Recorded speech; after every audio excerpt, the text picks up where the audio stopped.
At sa hindi po pag-abala, mga kapatid, bumasa tayo ng isang scripture sa Book of Mark. Ito yung pinaka-main text natin sa pagpapasimula ng series na ito. Mark chapter 7, verse 20 hanggang verse 21. Sabi dito, and he said, that which cometh out of the man that defileth the man. At sinabi niya, ang lumalabas sa tao, yaon ang nakakahawa sa tao. For from within, out of the heart of men, proceed evil thoughts, adulteries, and fornication. Sa Tagalog, sapagkat mula sa loob, mula sa puso ng mga tao, lumalabas ang masasamang pag-iisip. So magsisimula yan sa masamang pag-iisip. Lahat ng kasalanan ay nagsimula sa thought. Hanggang sa yan ay na-express, mga kapatid. Kaya after ng masamang pag-iisip or evil thoughts, ang kasunod ngayon ay dalawang act. Pero tila ba iisang spirito ang nandiyan? Magkapatid na spirito. Sabi diyan, ang kasunod ay pakikiapid,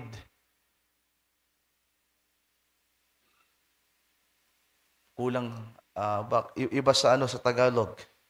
Sa English, yung magkasunod ay adulteries and fornication. Ibalik mo nga sa Tagalog. Tingnan natin. Yeah, nabaliktad. So, ang tatalakayin natin, yung magkadugsong sa English, mga kapatid, yung pakikiapid at pangangalunya. So, pangangalunya at pakikiapid. Ang Diyos nawa magpala sa pagkabasa ng kanyang mga salita, sabihin natin amen. Amen. You may be seated, mga kapatid. Magandang gabi sa inyong lahat sa pangalan ng ating Panginoon. So, na-announce naman po na ni Kuya Ninoy na mamaya ay kami po ay bibiyahe. So, asama nyo kami sa inyong mga panalangin. At sa visitors natin, kay Mr. Oliveros. At sa kanyang, si Mrs. Gracia. Ang ganda ng pangalan. Ang ganda po ng mga pangalan ninyo. Yung Oliveros ay may root word na olive. Di ba? Olive. Isa yan sa napaka-importanting kahoy na pinagmumulan ng ointment or oil sa Israel, mga kapatid. So, sana ay, sabi ko nga, nung nag-uusap kami, sabi ko, napakapalad ni ano sa Palayaw? Hipay Itoy, sabi ko, napakapalad ni Pay Itoy at ang kanyang asawa. Kaya nung malaman ko yung pangalan nila, tuwang-tuwa ko. At sana po ay tulungan kayo ng Panginoon, gabayan kayo ng Panginoon, at sana po ay makapagpatuloy kayo, lalong-lalo sa mga huling araw na ito na malapit na pong bumalik ang ating Panginoon.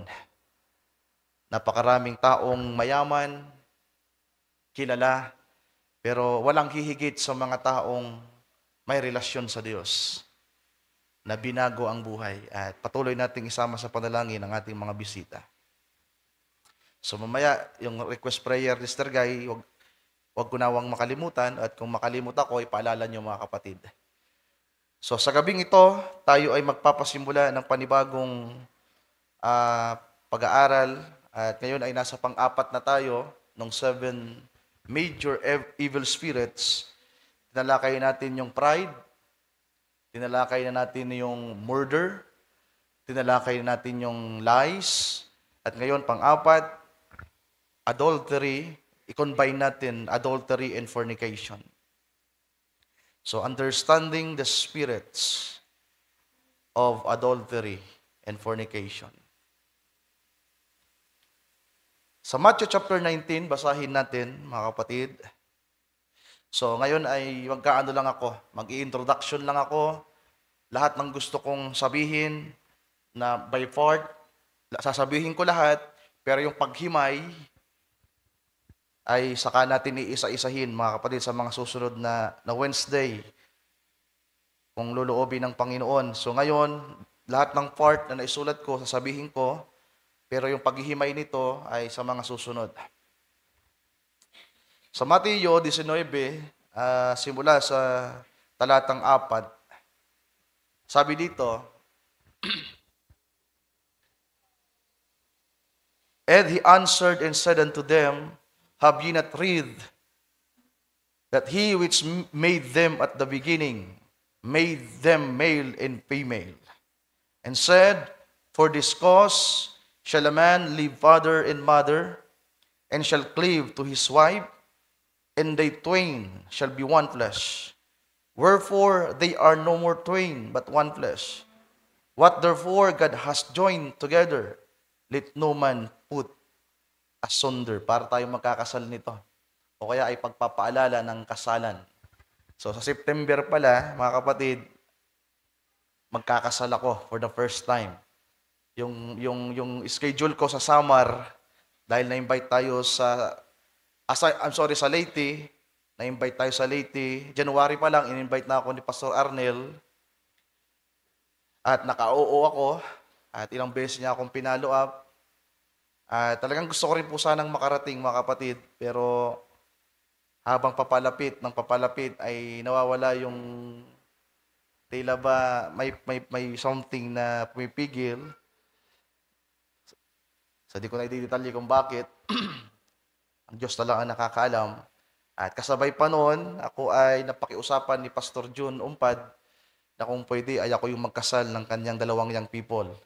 Magkasabay po kasi yung date, kaya mas pinili ko na magkasal na lang. So sa September yan, mga kapatid. At sana yung pangalawa ay kakasal dito. Lord willing. So itong mga talatang ito ay ginagamit sa kasalan. Sabi diyan, wherefore they are, sabi diyan, and said, For this cause shall a man leave father and mother, and shall cleave to his wife, and they twain shall be one flesh. Wherefore they are no more twain, but one flesh. What therefore God has joined together, let not man put asunder. They say unto him, sabi ng mga disciples, sa mga tao, Why did Moses then command to give a writing of divorcement, and to put her away? He says unto them, Moses, because of the hardness of your hearts, suffered you to put away your wives. But from the beginning, it was not so. And I say unto you, whosoever shall put away his wife, except it be fornication, and shall marry another, committed adultery.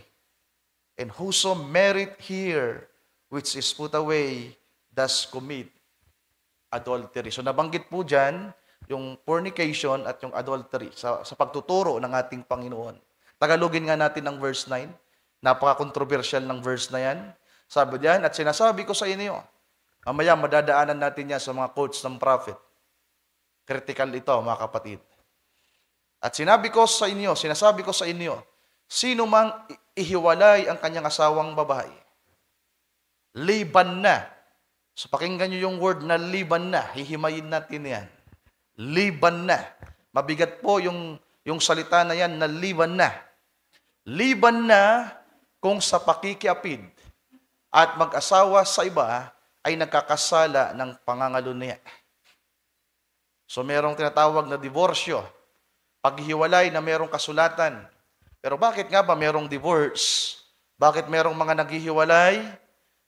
Nag-aaway, naghihiwalay, tapos magkakasundo, dadalhin sa korte, magkakaroon ng papel para lagdaan at pagkasunduan, para sila ay tuluyan na maghiwalay. So bakit nga ba? Bakit humahantong sa hiwalayan, mga kapatid? Well, maraming dahilan. Pwedeng hindi na nila mahal yung isa't isa, pwedeng dahil sa pag-aaway, pero isa sa dahilan ay yung tinatawag na contentment, both sa lalaki at sa babae. So, sa mga susunod, hihimayin natin yan. Na may kinalaman sa tinatawag na lust of the flesh and lust of the eyes. Kasi yan ang manifestation ng adultery at fornication. Yung pita na tinatawag o desire. So nabanggit ng Panginoon ang salitang fornication, ang subject na fornication dito, at hihimayin natin to marahil kahit papaano sa gabing ito para makita natin yung pagkakaiba, mga mahal kong kapatid. So pwedeng hiwalayan ng isang lalaki ang kanyang asawang babae kung ito ay dahil sa pakikiapid. Kung ang isang babae ay nag-commit ng tinatawag na fornication at pakikiapid, at ito ay nalantad, dumating ang araw, sabi pa ng propeta, bumilang ng 10 years. Nung ikakasal ka na, nung nagkaroon ka ng girlfriend, ng boyfriend, critical ito sa mga babae, mga kapatid. Sa mga naitala sa Biblia, kagaya ng mga Islam, mga kapatid, ibang mga ateista, tisod sila sapagkat bakit ganyan ang Diyos? So may dahilan ang lahat ng ito. Kagaya ng winika ng ating Panginoon, bakit may diborsyo? Sapagkat mali ang kalagayan ng puso ng mga tao. Nakapasok ang spiritong mandaraya, ang spiritong ito, mga mahal kong kapatid.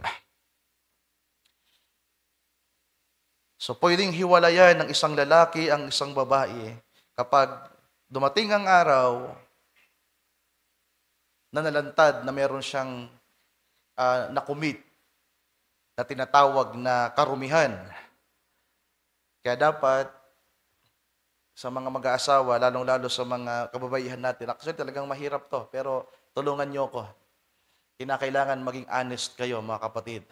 So, marami tayong dadaanan yan. 1 Corinthians chapter 6 verse 18, mag-foundation muna tayo. 1 Corinthians chapter 6 verse 18. Sabi na Apostol Pablo, flee fornication. General, every sin that a man.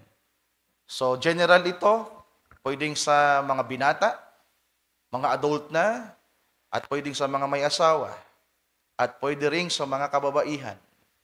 Every sin that a man doeth is without the body, but he that committed fornication sinneth against his own body. Sa Tagalog, magsitakas kayo sa pakikiapid. So talagang may pagtakas na dapat gawin. Kagaya ng sinabi ko, hindi natin yang kayang harapin ng mano-mano, mga kapatid ko. Unang-una, it is between husband and wife, lalong-lalo na. Kaya kahit kasal ang isang babae at lalaki, you are guilty for fornication. Ang salitang fornication ay galing sa Gregong salita na porneia, nang ibig sabihin ay sexual immorality, uncleanliness, mga bagay na hindi talaga sinasang-ayunan ng Diyos, mga kapatid.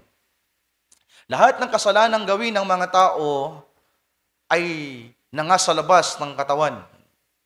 So, espesyal ang kasalanang ito, ang aktong ito, sapagkat sabi dito, ngunit ang gumagawa ng pakikiapid ay nagkakasala laban sa kanyang sariling katawan. Kaya nga mabigat ang judgment, mabigat din po yung judgment dito.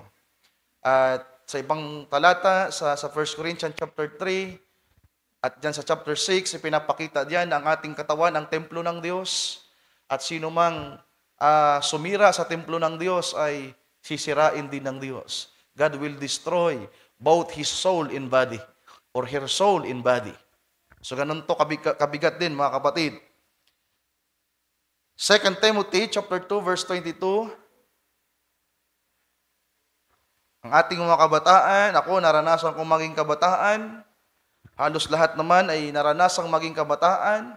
At may mga kabataan sa kasalukuyan. Sabi ni Apostol Pablo, flee also youthful lust, but follow righteousness, faith, charity, peace, with them that call on the Lord out of a pure heart. Kapag ang isang tao ay nasa pakikiapid, hindi mo nilalakaran ang katuwiran ng Diyos. Yung pananampalataya ay nababahiran. Wala ang tunay na pag-ibig. Ang charity diyan yan ay galing sa Gregong salita na agapaw, nang ibig sabihin ay the love of God.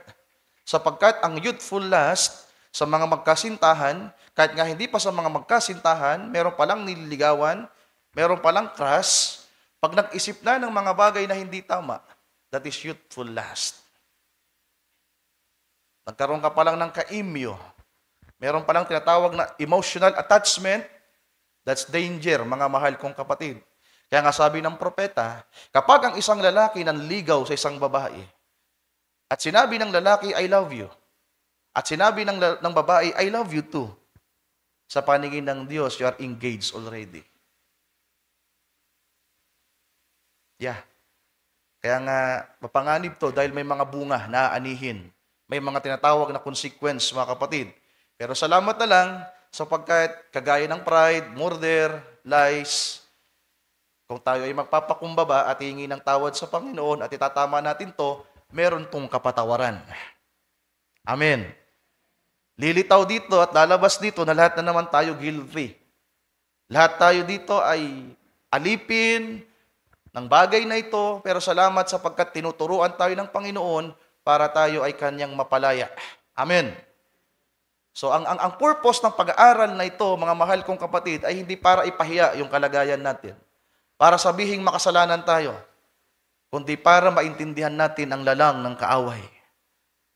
Ang kasalanan andyan yan. Pinapatawad tayo ng Diyos sa kasalanan natin, pero merong kaaway. Kaya hindi lamang yung kasalanan ang hinaharap natin dito, sapagkat ang kasalanan ay pinapatawad tayo ng Diyos. Pero bakit tayo paulit-ulit na nagkakasala? At sa bawat pagkakasala natin, walang kapayapaan. Kaya nga sabi ni Pablo, flee youthful lust, follow righteousness. Di ba? Mas sundan mo yung katwiran, yung pananampalataya, pag-ibig, kapayapaan. Sapagkat ang isang taong nagkukumit ng pakikiapid, pag dumating ang araw na pinaunawa ng Diyos na mali ang bagay na ginagawa mo, walang kapayapaan din. You are living in hypocrisy. Kaya kung nais natin na magkaroon ng kapayapaan, mga mahal kong kapatid, kinakailangan natin itong maintindihan at harapin natin sa tulong ng ating Panginoong Jesucristo. Humingi ng tawad, lumapit tayo sa Panginoon sapagkat hindi natin ito kayang harapin. Kaya kahit yung mga mag-asawa, sabi ni Pablo, pwede nyo pigilin yung sarili nyo. Dumalangin kayo, mag-ayuno kayo, pero darating ang araw, babalik na naman kayo. So mababasa natin yan sa mga susunod, lalong-lalo sa husband and wife na, mga kapatid. So tingnan natin. So hindi rin ako magpapakatagal ngayon, hanggang 7:30 lang tayo. Kaya huwag kayong mag-alala, hindi tayo masyadong lalalim sa gabing ito. So sana i-take note niyo yung title natin. Nag-introduction pa lang ako, Understanding the Spirit of Adultery and Fornication. I-plus mo, Sir Mary Ann. Then, ang part 1 natin, the definition of it. Definition tayo. Part 6 na tayo. Understanding the Spirit of Adultery and Fornication. Thank you. So, ano ba ang adultery, mga kapatid? According to Google Dictionary, adultery, it is a sexual relations between a married person. Sa Tagalog, ito ay sexual na relasyon sa pagitan ng mga mag-asawa, ng mga kasal na tao. And someone other than their spouse. Pag sinabi pong spouse, it's either husband or wife. Kung ang lalaki ay merong spouse, ibig sabihin ng spouse niya ay ang kanyang asawang babae. Kung ang babae naman ang mayroong spouse, lalaki ang tinutukoy. At ito daw ay isang relasyon sa pagitan ng mga taong kasal. Andiyan pa ba kayo? Relasyon sa pagitan ng mga taong kasal, bukod sa kanilang asawa, nakasal din. Pangalawa, ang fornication ay sexual na relasyon sa pagitan naman ng mga hindi kasal. So, ang pinaka naghihiwalay na definition sa kanya ay yung tinatawag na kasalan o pagiging kasal. Ang fornication ay gawaing marumi, gawaing immoral sa paningin ng Diyos at sa batas na meron tayo. Yung isa ay gawain ng mga may asawa na nag-asawa ng iba, na merong kinakasamang asawa ng iba. So, ang involved na tao ay apat. Apat yung nagkakasala.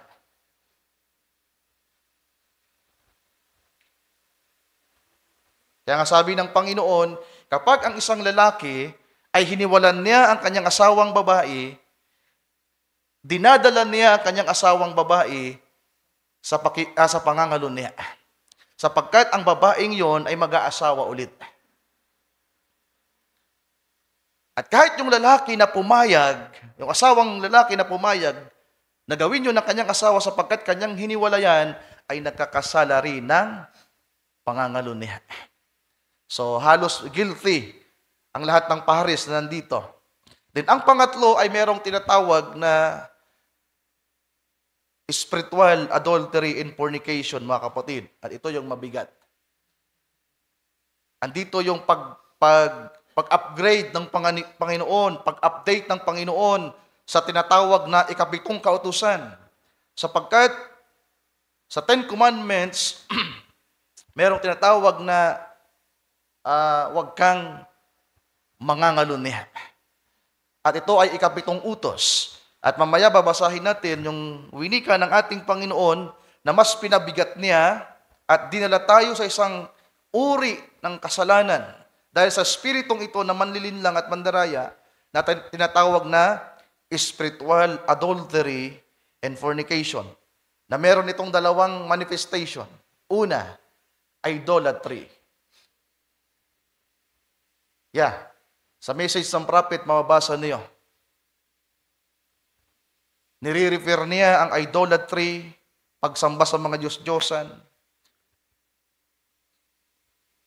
Kapag hiniwalayan mo si Kristo, kung ikaw ay nakipag-commit na sa Panginoon, naging Kristiyano ka na, at ikaw ay lumayo sa Panginoon, at mas pinili mo yung mga bagay na gusto mo.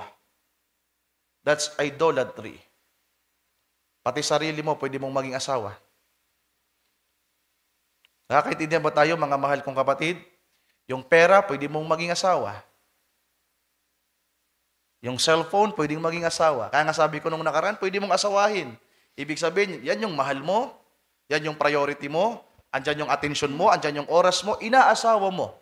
And that's idolatry. Sapagkat ang pagsamba sa Diyos-Diyosan ay hindi lamang yung mga imahe na nakikita natin. Malinaw naman sa atin na pag sinabing Diyos-Diyosan, mga mahal kong kapatid, lahat ng pinaprioridad natin. At yan ay isang kaso ng tinatawag na spiritual fornication and adultery. Din ang pangalawa ay yung tinatawag na heart. Adultery and fornication in heart. At basahin natin ang sinabi ng ating Panginoon.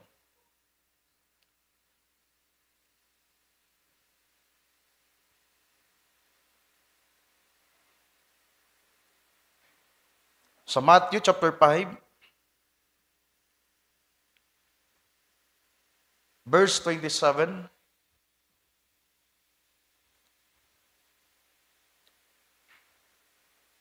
sabi niya, "Ye have heard that it was said by them of old time." Ang tinutukoy ng Panginoon ay ang lumang tipan. "Thou shalt not commit adultery." Narinig ninyong sinabi, huwag kang mangangalunya. Verse 28, "But I say unto you, that whosoever looketh on a woman to lust after her has committed adultery with her heart, with her already in his heart." Tagalogin natin. Datapwat sinasabi ko sa inyo na ang bawat tumingin sa isang babae na taglay ang masamang hangad ay nagkakasala ng pangangalunya sa kanyang puso. Ngayon magbasa tayo ng quotes ng prophet. Meron akong 7 quotes lahat. Sister Mera, nakita mo? 7 lahat. Unahin natin yung number 7. Question and answer mismo. Ang tanong mismo, may nagtanong kay Brother Branham, what is the difference between fornication and adultery? So yung mga unang sinabi ko sa inyo kanina, based sa Google, based sa Webster Dictionary. Pero ano ba talaga ang definisyon ng propeta? At mamaya, ano ang definition mismo ng Biblia, mga kapatid? Kaya nga merong karagdagan na tinatawag na spiritual fornication and adultery. And fornication and adultery in heart. Sa paragraph 91, may nagtanong, sabi diyan, ibig sabihin parang may papel, nakagaya nito, kasi ganyan eh. May question and answer yan. Binasa ni Brother Branham. Brother Will, what is the difference between fornications and adultery? Matthew 19 verse 9. So nirefer yung binabasa natin kanina. Hindi pala paragraph 91. Question number 91. Then paragraph 184, taas mo Sir Marian. Sasabi ng prophet, Jesus said in Matthew 19 verse 9, whosoever putteth away his wife and marries another, except it be for the cause of fornications, commits adultery. The difference between fornication and adultery, the word could be applied either way. So, yung adultery pala at fornication ay parang isa lang talaga yung manifestation nito. Ang pagkakaiba lang between married and unmarried. Yung fornication between unmarried at yung adultery between married person. Andiyan pa ba kayo, mga kapatid? So, para di kayo malito. Sa Tagalog, ang fornication ay pakikiapid. Ako dati nalilito ako diyan. At ang adultery ay pangangalunya. So sana po maintindihan ninyo. Sabi ng prophet, ito daw ay pwedeng salinsinang gamitin na salita. Dahil tila ba iisa lang naman yung manifestation. But to make it clear what he was talking of there, that a woman that's unmarried cannot commit adultery. So malinaw. Ang isang hindi kasal na babae ay hindi siya magkakasala ng tinatawag na adultery. Alin ang mas mabigat, mga mahal kong kapatid? Fornication o adultery? Sinong pwedeng sumagot? Sabi ni Brother Gideon, adultery. Sino ang sususog kay Brother Gideon na ang mas mabigat ay adultery? Ang adultery, mga mahal kong kapatid, ay isang sangay lamang ng tinatawag na fornication. Ang fornication ay, in general na ito, lalo sa panahon natin, kasi kapag sinalin mo yan sa ibang salita, that is sexual immorality, uncleanliness. Kaya lang yung adultery ay espesyal dahil meron ka ng batas na babaliin. Dahil meron ng vow, meron ng tipan, at meron ng kasulatan. Meron ng tinatawag na marriage certificate. Kaya yung fornication, medyo kahit sino, pwedeng yung mga bakla, mga tumboy, di ba? General. Pero ang adultery, sa mga kasal ng mga tao. Sa pagpapatuloy, ulitin ko, sabi ng prophet, a woman that's unmarried cannot commit adultery. Kaya yung fornication, walang kaso yan. Walang kaso. Talamak ang fornication sa tinatawag na prostitution. Marami yan. Mamaya, di pa natin siguro maabot. 10 yan, 10 lahat. Kasama dyan yung tinatawag na harlotry, prostitution, filtration, at napakarami pang iba. 10 lahat.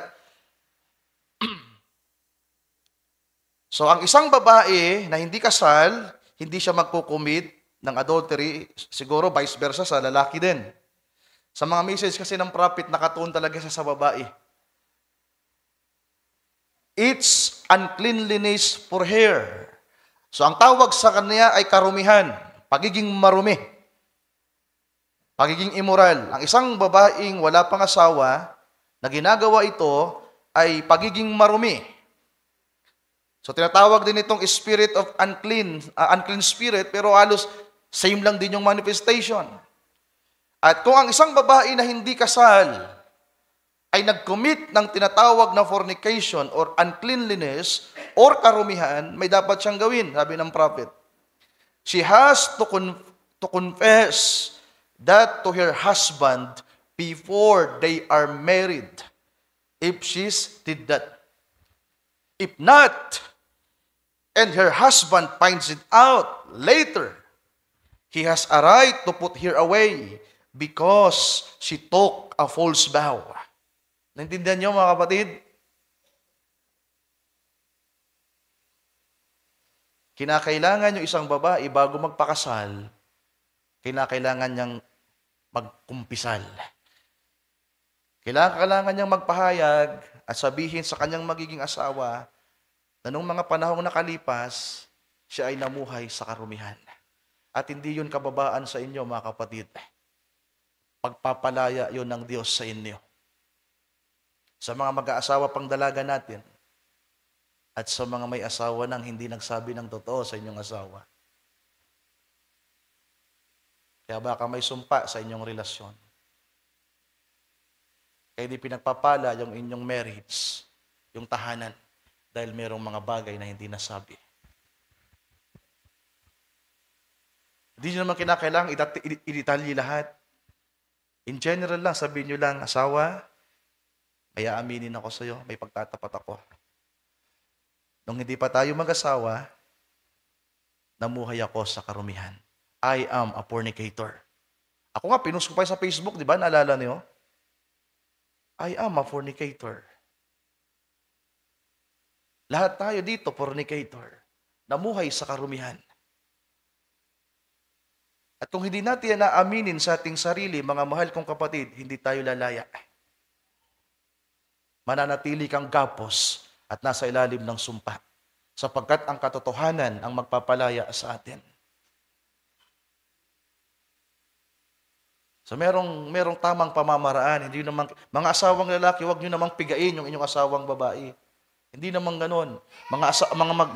Mga young people, brother, hindi naman nangangailangan pigain nyo sila na sabihin lahat. No. May privacy din yung mga sisters natin.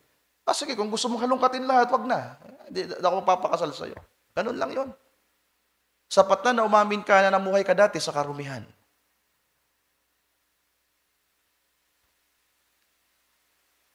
Malinaw ba, mga mahal kong kapatid? So sa mga dalaga, it is a advice sa inyo at ganun din sa mga may asawa na. Sabi dito,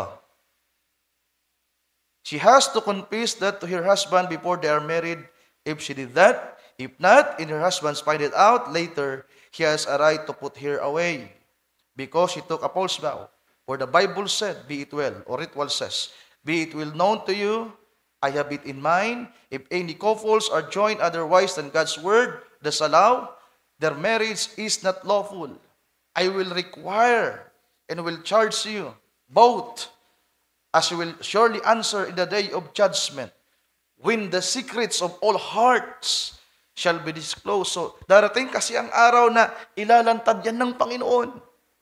Huwag nyo nang hintayin na dumating pa ang araw sa judgment na hindi ka makakasama sa rapture, papasok ka pa sa tribulation, at doon sa tribulation, saka ipapakita yung mga nangyari. Ask for forgiveness. Ikumpisal mo na yan sa Panginoong Diyos. At humingi ng tawad. Sabi ng Panginoon, I will require and will charge you both. Yung gagawa nitong couple. As you will surely answer in the day of judgment, when the secrets of all hearts shall be disclosed. If either of you know in any impediments why you should not be lawful joined together, do you now confess it? There you are. See? Paragraph 185.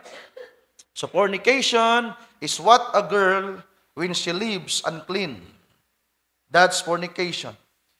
Because she has no husband. But when she is married, and then when she lives like that, she commits adultery against her husband. So malinaw po ba, mga kapatid? Another quote. Immoral dress. So gaano kahalaga ang pagsusuot ng tamang kasuotan?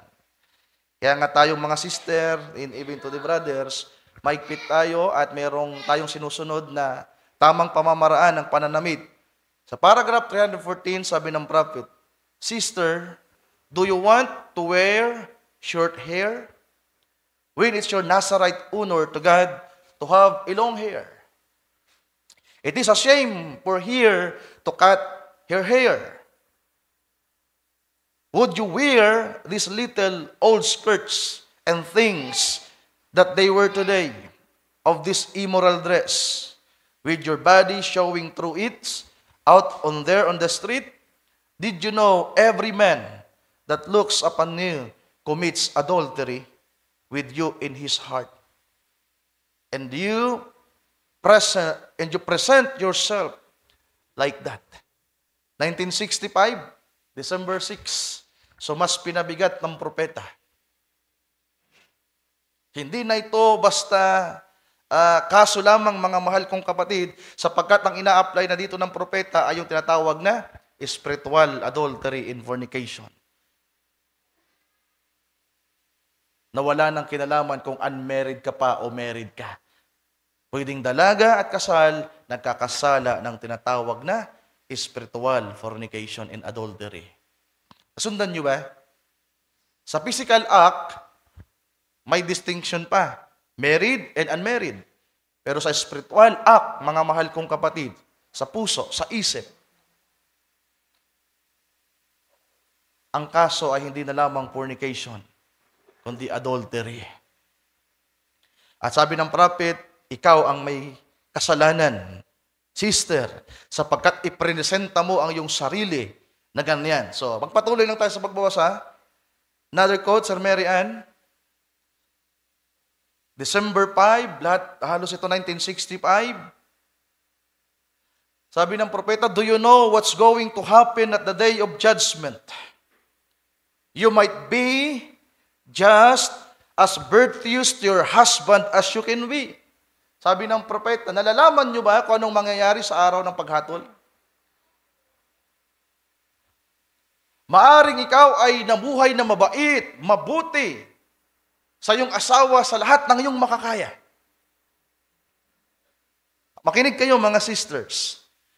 Pwedeng sinikap niyo na maging tapat, maging mabuti at mabait sa inyong asawang lalaki, pero darating ang araw na hindi ka makakasama sa pag-agaw, harap ka sa judgment seat of Christ, sapagkat there is something na nangyari along the way. Sabi ng prophet, but in the day of judgment, you're going to have to answer for committing adultery. You commit adultery na hindi mo namamalayan. Akala mo mabuti kang asawa, mabait kang asawa, tapat kang asawa, hindi mo namalayan, questioning ka ng Panginoon sapagkat you committed adultery. Jesus said, whosoever looketh upon a woman to lust after her has committed adultery with her already in his heart. Who is to blame? You. Sino? The sister. You. See? You presented yourself. Them shorts and slack. Kaya yung mga nagpapantalon, yung mga nagso-shorts, at kahit nakapalda na, mga mahal kong kapatid, kapag hapit, di ba? Bakit nagpapahaba ng buhok? Para matakpan yung liig, yung batok. Kaya nga dapat hindi pinupusod yan. That's the purpose of hair. Bakit kinukunik ni Brother Branham yung buhok? Dapat ang buhok, nung si Adan at si Eva, wala pang kasuotan. Di ba? Covering yon para sa babae. Some woman said to me not long ago, said, I don't wear shorts, Brother Branham. I thank the Lord for that. I wear slacks. Parehas lang yun. Sabi ng prophet, that's worse. Kaya sa mga nagpapantalon pa diyan, sabi ng prophet, that's worse. Sino ang sisisihin, mga mahal kong kapatid? Sino ang may unang pananagutan? Ang babae. Pero ituloy pa rin natin ang pagbabasa. Another quote. Sunod-sunod lang, Sir Mary Ann. So, nagpa-foundation pa lang tayo. Now I know. Yeah. Now I know that the women don't sit the styles. Hollywood does that. But listen, ladies. They still seal your goods and sewing machines. You don't have to buy what's in the stores and then use that as an excuse. Sabi ng prophet about sa mga kasuotan, so di natin yan i-elaborate. Ito sabi niya, this is a deadly serious matter that I am going into. Sabi niya, yung sasabihin niya ngayon ay napakaseryoso. Have you not read in Scripture that when a man looks on a woman and lusts after her in his heart, so both na, he and she, he has already committed adultery with her in his heart. And suppose you dress in such a way as to cause that makes you his partner in sin, even though you would be absolutely unaware of it. Hindi mo alam, ang dami mong naging kapartner sa kasalanang ito. Nakakapangilabot. Ganon kadaya ang kaaway, mga kapatid.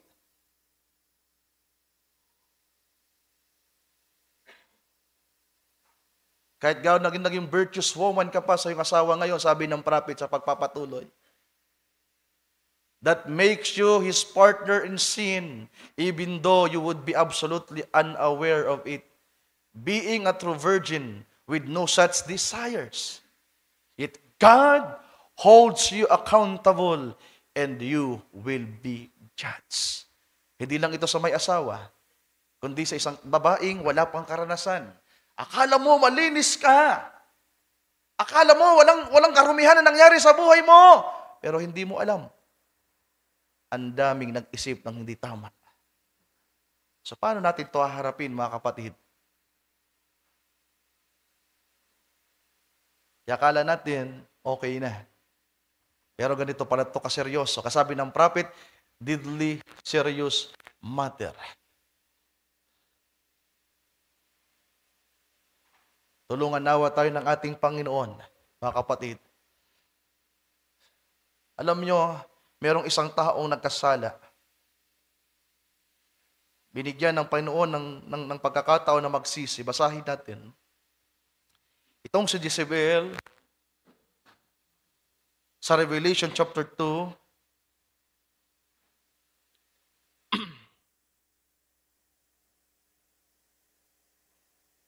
verse 20, Sir Mary Ann, sabi ng Panginoon sa Galatia, notwithstanding, I have a few things against thee, because thou sufferest that woman Jezebel, which calleth herself a prophetess, to teach and to seduce my servants to commit fornication, and to eat things sacrificed unto idols. Habang binubulay ko nga to, aktual na pwedeng nangyayari na merong fornications, mga kapatid. May mga inaalay. Uso yan ng unang panahon. Alam nyo ba yon? May mga inaalay. Both natural and spiritual. Verse 21, and I gave her space to repent of her fornication, and she repented not. So kung maalala niyo yung mukha ni Jezebel, mga kapatid, kauna-unahang babaeng nag-makeup, nagpaganda, hindi nakontento sa kanyang sarili, nagsuot ng magandang kasuotan. Binibigyan sana siya ng Diyos ng pagkakataon na magsisi. Pero hindi niya ginawa. Kaya hinatulan siya. Ibig sabihin, meron itong kapatawaran. Meron itong lunas. Mapagtatagumpayan natin ito, mga kapatid. Verse 22, behold, I will cast her into a bed, and them that commit adultery with her into great tribulation, except they repent of their deeds. So isa sa kaso ng mga may iwan sa pag-agaw na hindi makakasama sa pagsalubong sa Panginoon at may iwan sa tinatawag na dakilang kapighatian ay dahil sa kasong ito. Nakakaintindihan ba tayo, mga mahal kong kapatid? Wala ka naging ibang asawa. Hindi ka namuhay ng marumi. Pero sabi ng propeta, Matthew 19 verse 9, kinote niya, ang sino mang lalaki na mayroong masamang kaisipan sa isang babae ay nagkakasala na ng pangangalo niya. At ang hatol, kung hindi magsisisi, lake of fire, judgment. At yung mga may iwan sa rapture ng mga mangmang na babae, doon sila magsisisi sa tribulation, sasabihin nila, Panginoon, nagkamali ako. Pero sa mga nobya ni Kristo, ngayon pa lang, mga mahal kong kapatid, pinapaalalahanan na tayo ng Panginoon at tinuturuan na kinakailangan nating itama at humingi ng tulong sa Panginoon para ito'y ating mapagtagumpayan. Another quote, Sir Marian. So, tapusin ko na lang yung pagbabasa ng mga quote, then we will close.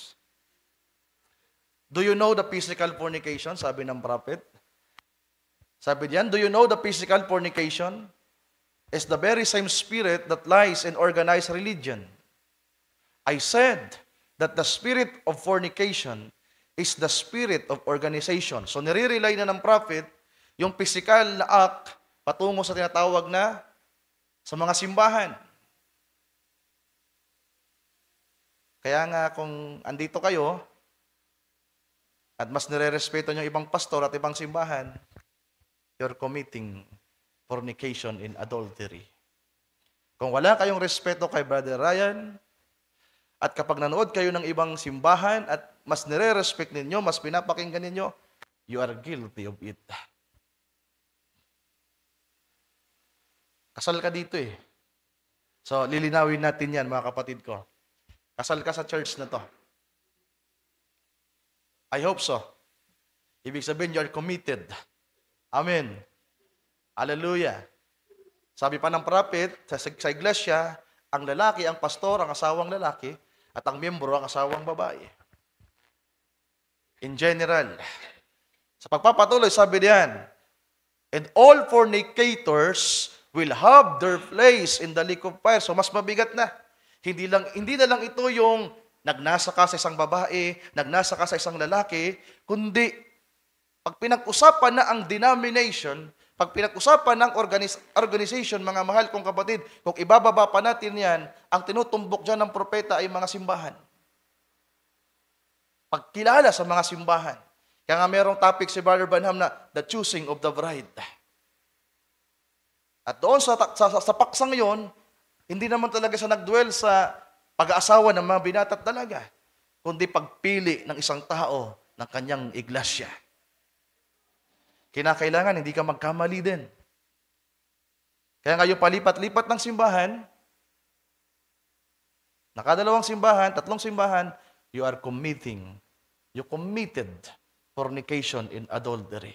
At sabi ng propeta, kinakailangan mong itama yan. Nagkakaintindihan ba tayo, mga mahal kong kapatid?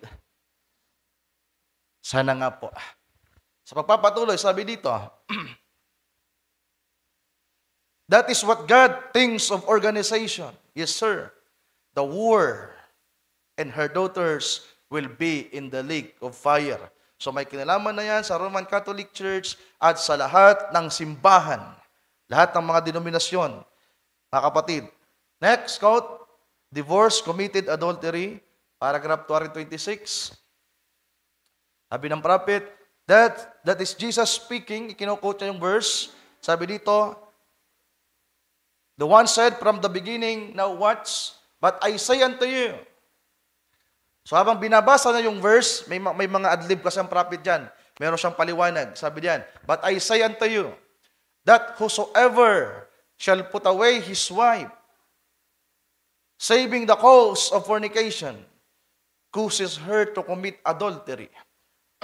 Inulit niya. Why? She will marry again. And whosoever married here, that is divorce, committed adultery. So, hindi rin talaga pwede pala sa atin ang tinatawag na divorce, ang tinatawag na annulment, mga kapatid.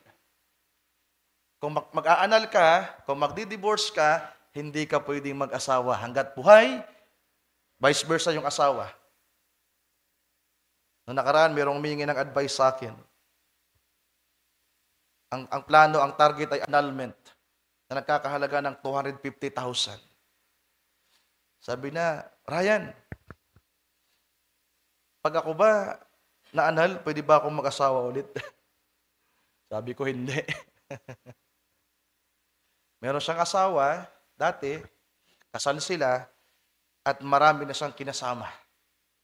At gusto niyang itama sana yung kanyang pagkakamali. Gusto niyang hiwalayan yung kanyang asawa na legal para lamang pakasalan yung kinakasama niya ngayon. Kaya lang sabi ko, hindi pwede. Pwede kang mag-annul at hintayin mong mamatay yung asawa mo para makapag-asawa ka ulit. Sabi niya, wag na lang.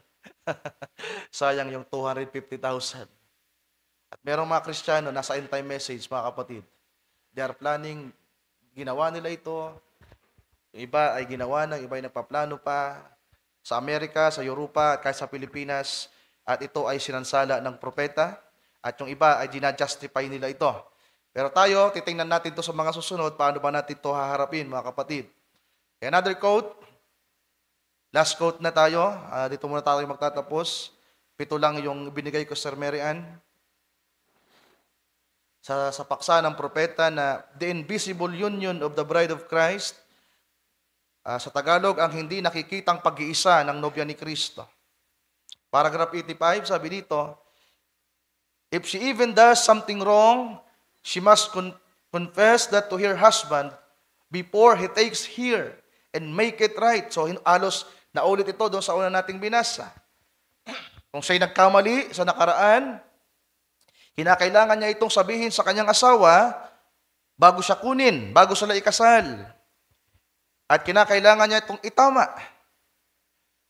The same as the church that was married to the law. So, physical and spiritual. May kinalaman sa simbahan. Sabi dito ng prophet, has to come also before Christ, before the second marriage. She has to confess that. If she does not, and she lives with her husband for 10 years, and then confess it, he has right to put her away and marry another woman. That's the scripture. Fornication is unclean living. Bakit pwede mag-asawa yung isang lalaki na find out niya na yung kanyang asawa ay nagkasala ng fornication? Sapagkat sabi ng propeta, yung vow nila ay hindi valid. Pwede mag-asawa yung lalaki according sa scripture. But according to the law of the Philippines, hindi pa rin.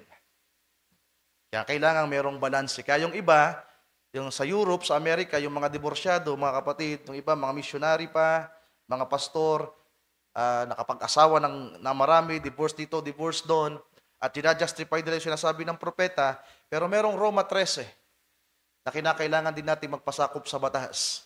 Kaya balanse tayo dito. Kinakailangan nating pasakop sa batas ng Diyos, at the same time, kinakailangan nating magpasakop sa batas ng tao. Sapagkat ang pagtatalakay na ito ay both physical and spiritual. Amen. So hanggang dito na lang muna, 7:27 na mga mahal kong kapatid. Introduction lang yon. Then ang susunod na natin, para lang alam nyo, number 2, the physical act. Ihimay na natin yan. Number 3, the spiritual act. Ano-ano yung mga nandiyan. Then number 4, the manifestation. May 10 tayo diyan. Sa manifestation, nandiyan tinatawag na lust of the flesh, lust of the eyes, pornography, emotional relationship, premarital, birth control, flirtation, prostitution, rape, the act of adultery in itself, and the act of fornication itself. Then number 5, the consequence. Meron akong 6 sa consequence. Una, kamatayan. Pangalawa, destruction. Pangatlo, loss of honor and reputation. Number 4, will not inherit the kingdom of God. Number 5, judgment. And number 6, brokenness. So, yan ang hihimayin na natin sa mga susunod, lalo yung manifestation, mga kapatid, spiritual act. Yung spiritual act, medyo magaan lang pero mabigat. Hindi kasi ganun kasilan, pero mabigat. Pero yung physical act, mabigat na talakayin sapagkat masila na hindi natin kinasanayan. So, patuloy po niyong isama sa panalangin yung subject nating ito. At sa mga susunod marahil, yung mga bata, hindi natin iaalaw na makinig. So, pagpalay tayo ng ating Panginoon, mga kapatid, tayo lahat ay magsitayo sa oras na ito. So, hindi ko na muna to pipiliting matapos sapagkat nangangailangan ito ng mahabang oras para himayin na natin yung mga bagay na mahalaga. Tayo manalangin saglit, yuko natin ang ating mga ulo. Hallelujah. Dakilang Diyos, muli maraming salamat po, Panginoon, sa ilang mga sandali na pinahintulutan mo kami na makapakinig at makapag-aral ng iyong mga salita. Dalangin ko, Panginoon, na sa pagpapatuloy ng paksang ito, patuloy niyo po kaming samahan at ikaw po ang gumabay sa amin at tumulong sa amin. At ikaw po, O Diyos, ang magbigay sa amin ng makalangit na kaunawaan, pusong malinis, Panginoon, dalisay na may kakayahang tanggapin ito ng buong buo. Anumang mga lalang ng kaaway na pwedeng maapektuhan ang aming pakikinig, ang aming emosyon, Lord, tulungan mo kami. At dalangin ko, Panginoong Diyos, na ang mangyari lamang ay ang iyong sakdal na kalooban sa bawat isa amin, lalong-lalo po, O Diyos, sa iyong iglesia sa dakong ito. Pagpalain mo ang aking mga kapatid, pagpalain mong bawat isa amin. Salamat po sa biyaya mo, Panginoong Diyos. Bagamat totoo, marahil lahat kami ay guilty, Panginoon, sa aktong ito. Both in physical and in spiritual, Lord. Pero salamat sapagkat tinutulungan mo kami at tinuturuan paano namin ito pagtagumpayan at paano namin ito may tatama upang maihanda ang bawat isa amin sa nalalapit na pag-agaw, Panginoong Diyos. Maraming salamat po. We bring back to you all the glory and honor and praise. And we ask all these things in prayer in the mighty name of you, our Lord and Savior, Jesus Christ. Amen.